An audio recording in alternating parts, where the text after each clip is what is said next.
Le bruit des animaux est couvert par celui des tronçonneuses au cœur des Bauges.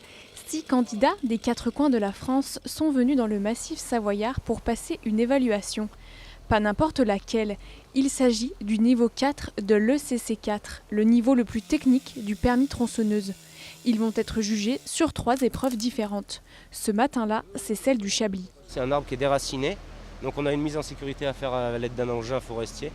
Avec un câble, on tend un câble pour retenir la souche au cas où elle nous tombe dessus, c'est pour éviter les problèmes, quoi. Et après, on doit se réparer la souche du tronc. Moi, je suis déjà formateur en permis tronçonneuse, mais sur les 3 premiers niveaux. Avec ce niveau-là, je vais pouvoir former d'autres gens à l'exercice. En fait, là, je dois prouver que je suis capable de traiter ces cas particuliers. C'est une première en France, si de nombreuses personnes sont habilitées à faire passer les 3 premiers paliers du permis tronçonneuse. Le 4e stade, un seul évaluateur en France peut le faire. Il a été formé en Espagne. Si les candidats réussissent les tests, ils pourront à leur tour enseigner et évaluer le grade 4. Yann est formateur au lycée agricole de la Motte-Servolex. Il est le prochain à passer l'épreuve du Chablis. En attendant, il s'entraîne. Un petit peu tendu dans la mesure où il y a de la difficulté et de la dangerosité. Donc il faut arriver à maîtriser et ne pas oublier des éléments à mettre en place et bien tout voir.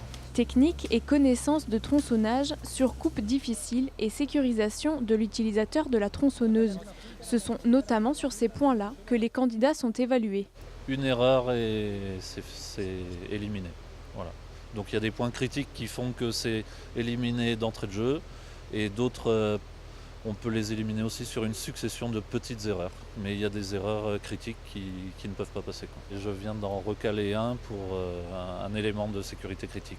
Cette session d'évaluation est organisée par le Centre de formation professionnelle et de promotion agricole de la Motte-Servolex grâce à une subvention européenne. Si les épreuves sont validées, les candidats obtiendront le permis tronçonneuse dans sa globalité, un certificat européen de qualification.